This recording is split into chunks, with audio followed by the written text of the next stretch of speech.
Hi, welcome to Cherie's Weight Loss Journey. I'm out for my evening walk. Um, I'm still doing really well on my weight loss journey. I kind of switched up my um,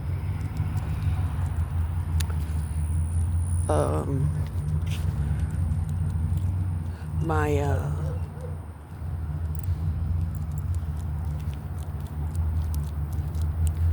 what I ate today.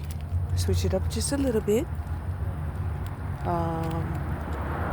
Instead of the spinach, which I truly love, I went ahead and cooked some broccoli. You know, I try to eat my broccoli without, the normal seasoning, which is drenched in butter. Uh, so, yeah, I tried to steam it, add some seasoning, and just like, So anyway, I ended up, chopping it up with the last of my egg whites. I'm gonna have to go buy some more, and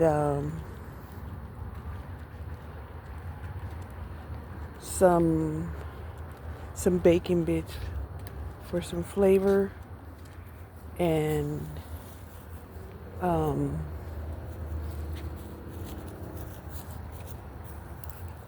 I also added some Black Forest ham, a couple of slices.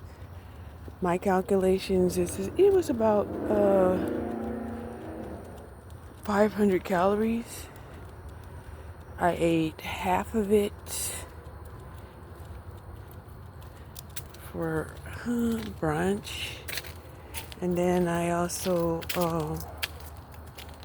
ate the other half for like mid-afternoon.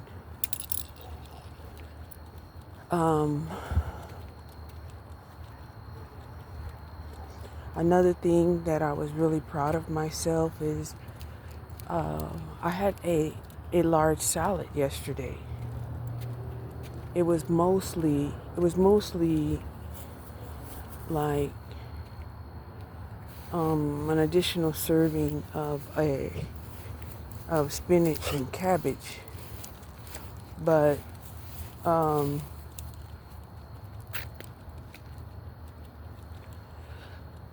the reason why it was kind of a concern is because I don't want to stretch out my stomach, okay? Because you have a bigger stomach, it takes longer for you to feel full. And even that salad, I suspect was probably only about 600 calories. And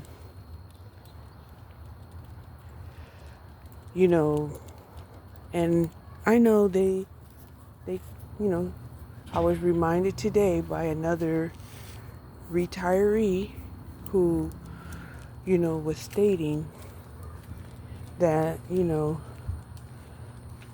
we're older, we're not, as mobile as, say, younger people who,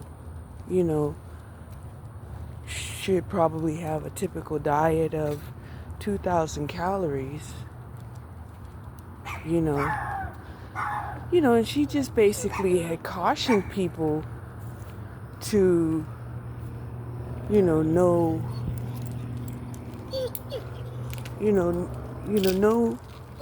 know what works for you, because, she was like saying that she was 63 years old.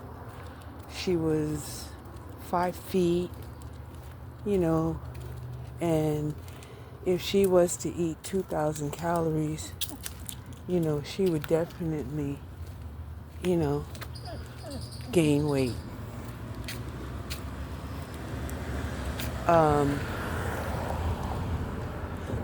So that's that's something to think about, right? There's not, one size fits all, right?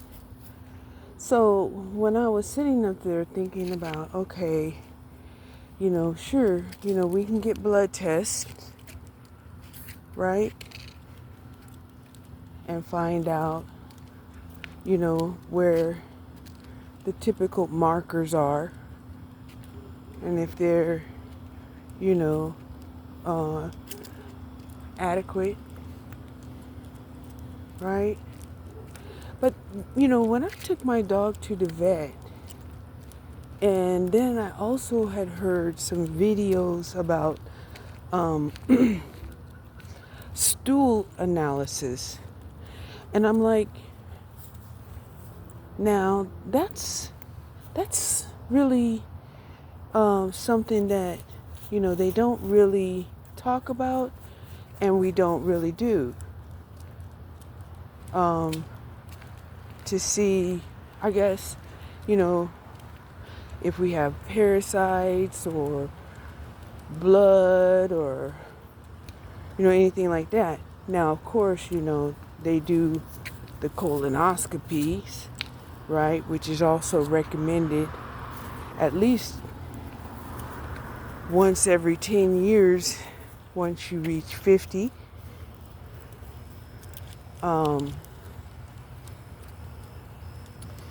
And, they actually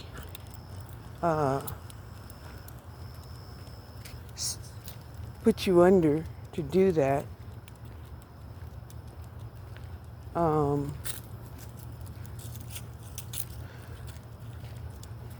And it was really weird to see my colon when I first seen it. It was like, what?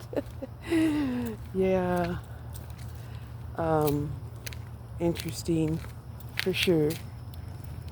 If you've never seen it.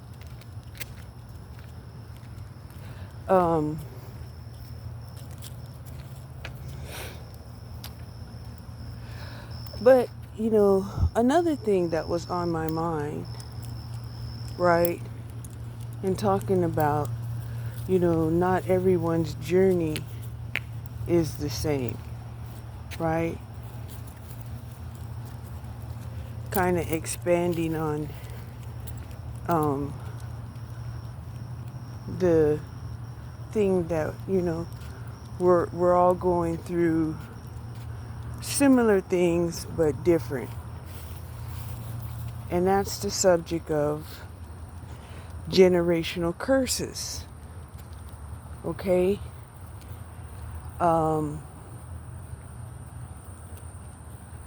And in these generational curses, right, it's like the ancestors will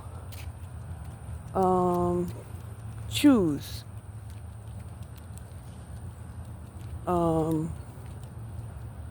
a person, of course, right? They'll be selected to break the general curses, right? And I'm like asking, well, what's the purpose of that, right? And of course, the answer was, well, because it's a new age, it's the age of Aquarius, that certain generational curse breakers were selected in the ethers. I'm like, okay. And I'm like, to do what? To break generational curses. And I'm like, oh, okay, but, what kind of generational curses? And they're like, well, the generational curses are different for, each family that had done, atrocious things. And I'm like, oh, okay.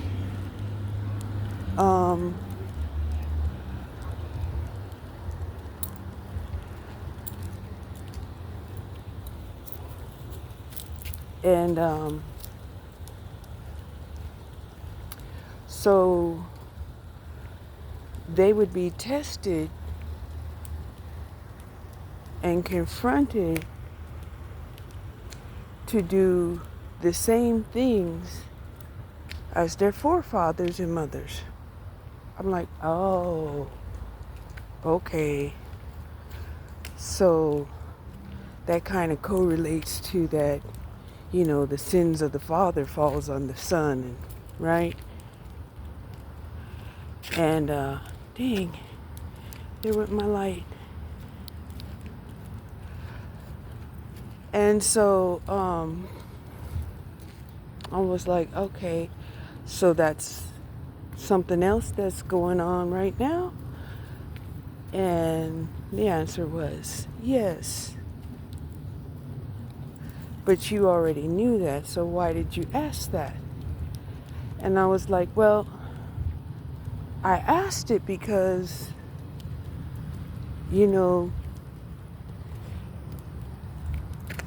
I would think that if you are a generational curse breaker, right, that you would be revered,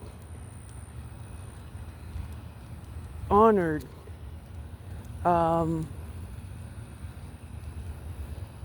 supported, right? But instead, it seems like the general curse breaker is the black sheep of the family, is the shunned person, and sometimes even the scapegoat of the family. And it's like, yeah, the curses of the family are really strong, was the reply. And I was like, oh, okay, right? So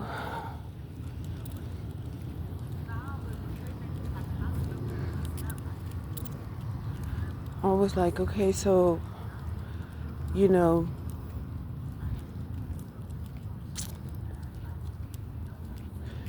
of course, I had questions about, well, what happens to, the generational curse breakers if they fail, right?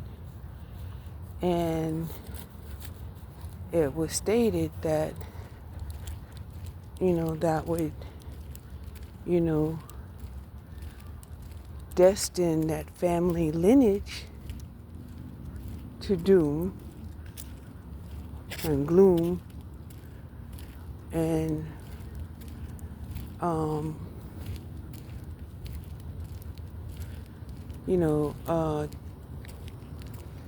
an extinguishing of the bloodline. I'm like, yeah, but they have these people, whose bloodline, is so divergent,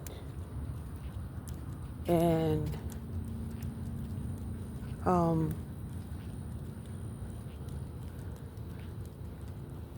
we have blended families, and how does how does that work, right?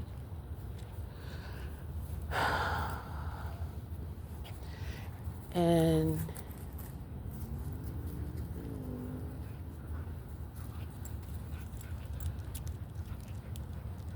I guess it has to do with the RH factor when it comes to the men, and the mitochondria when it comes to the women. Okay, that makes sense. That makes sense. But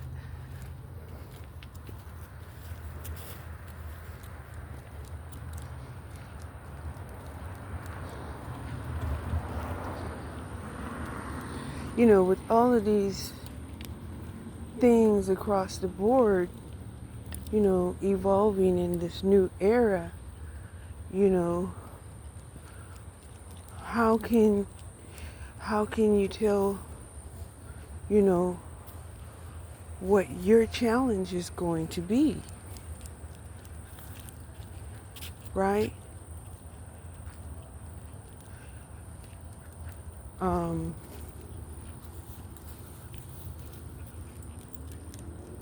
and that was, well,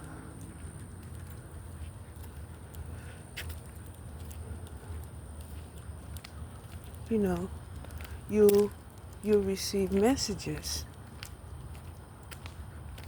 right? And you'll have these guides, and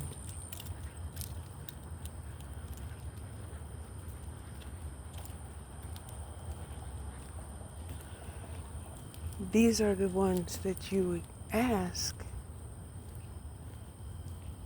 you know, where you stand, you know, on this spiritual journey.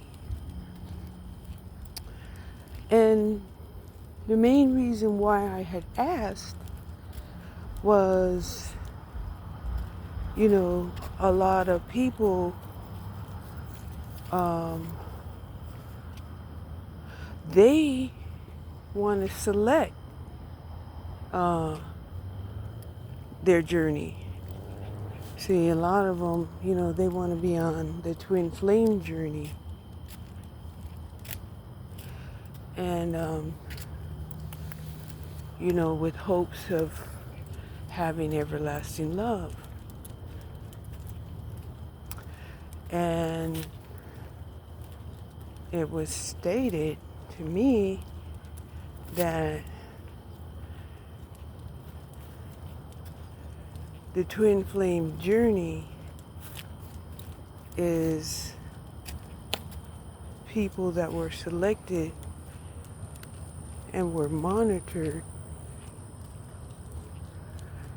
on how relationships were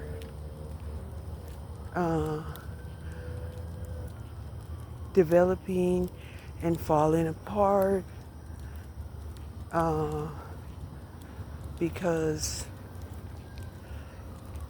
there's going to be new standards implemented in this new age. I was like, oh, okay. You know,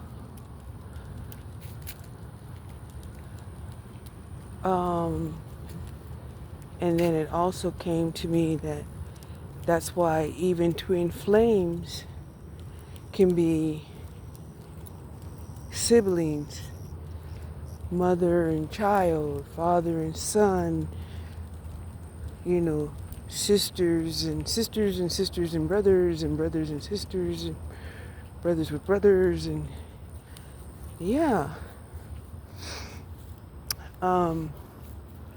So I'm like, okay, you know, this is beautiful, right? It's beautiful to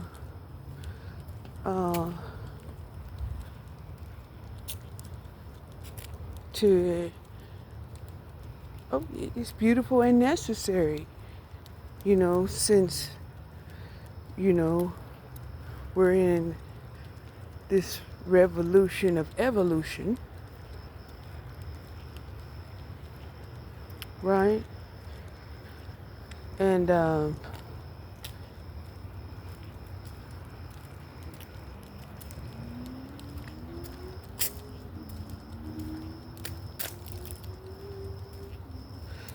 you know,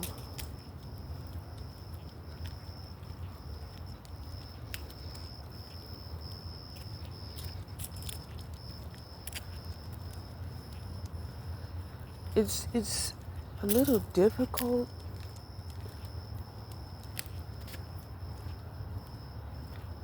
that, you know, not knowing the right questions to ask, because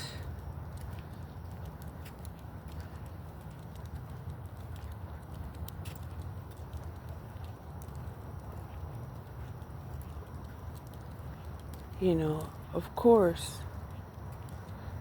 you know, I want to ask, well, what's going to happen? What's going to happen with me, right? Right? What is going to happen with me and my family, right? And so I didn't ask. I didn't ask.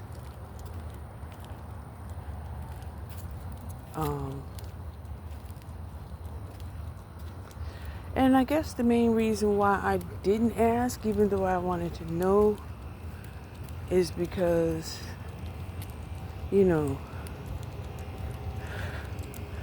of course I want to believe that it's all good, right? It's all good.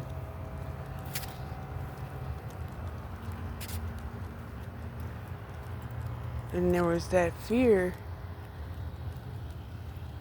you know,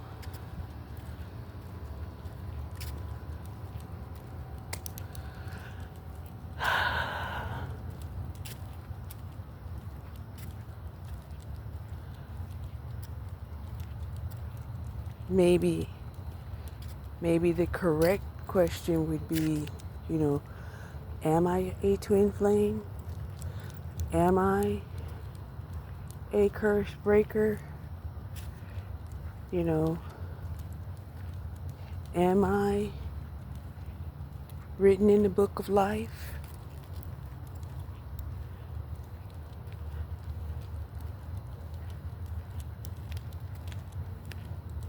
Because, of course, those other people, they can invoke free will at any time.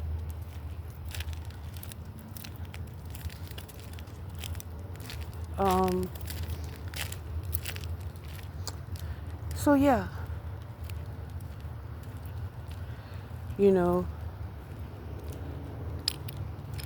and so my thing was,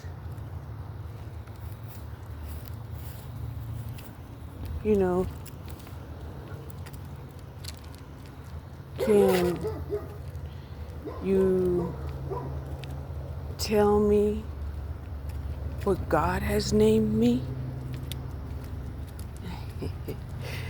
Right? Because, we name everything and anything and have nicknames and all of this other stuff, right? But God also names us, right? Mother, Father, God names us.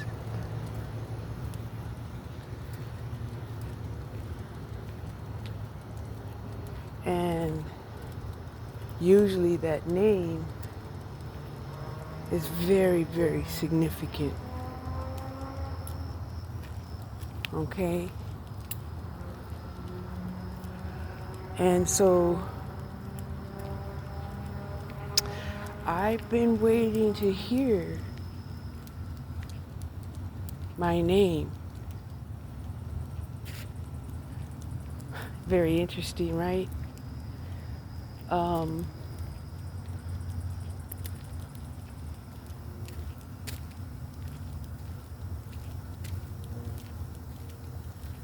You know,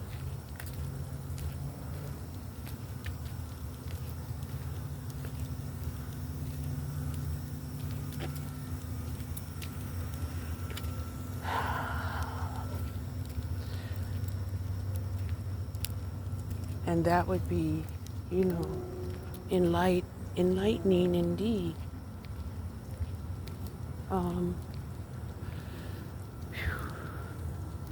It's still kind of warm out here, but I'm glad I came out and walked, because even the walks, yes, the mobility is important, the breathing is important. Snoopy loves it, you know. She had been trying to get me to go walk for an hour before we actually set out to walk.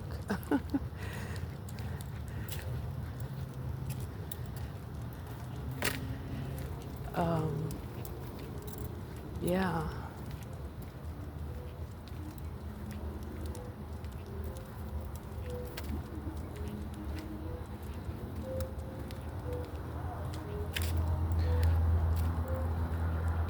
But, overall I feel pretty good. Um,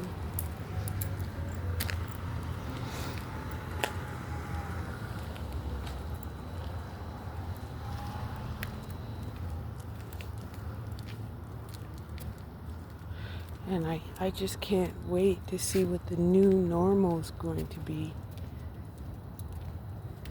Right? It's almost exciting.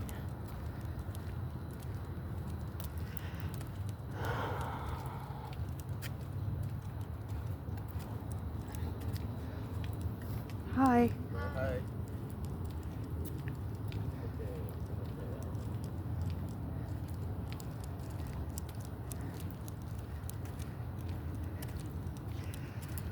So yeah.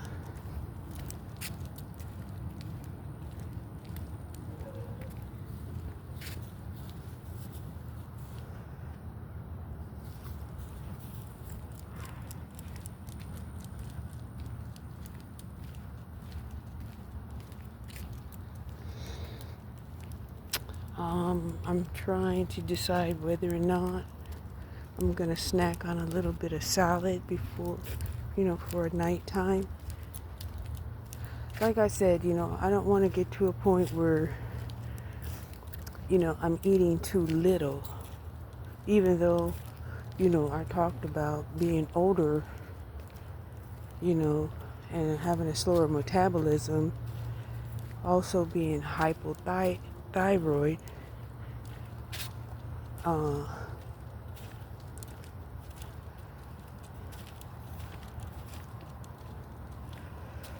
yeah,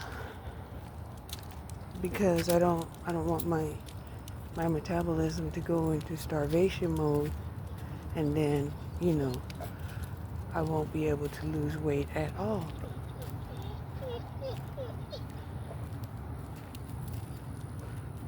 Um,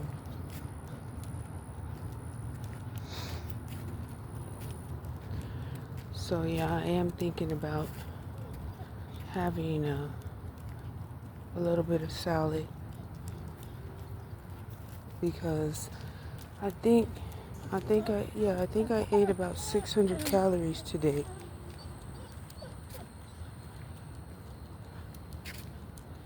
And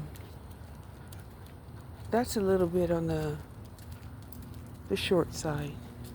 I think 1,000 calories is good, especially if I stay active and mobile. Hold up.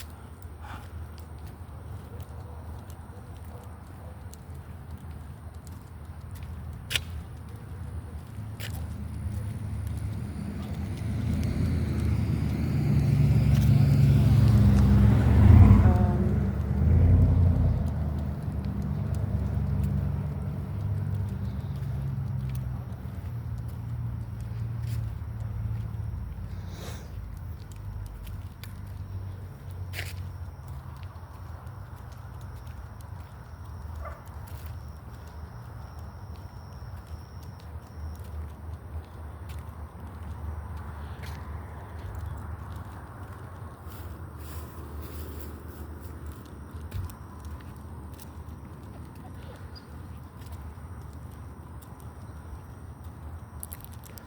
Surprisingly enough, there's just been a lot of activity going on in my neighborhood. It's not real late, but it is 9 o'clock. But at least it's quiet activity for the most part.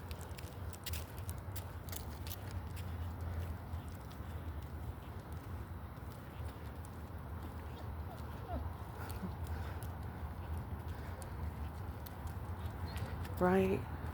I think I did this whole walk and there was no outside dogs barking and, upsetting my dog. The majority of them have been, well, a couple of them have been inside. So that made it a very peaceful walk. Except this dog, but their houses and fence is way away from the street. So yeah.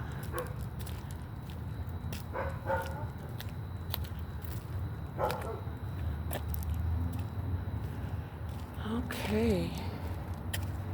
Well, I finished my walk. And the talk. Thank you for watching Cherie's weight loss journey. And I'll talk to you soon. Bye.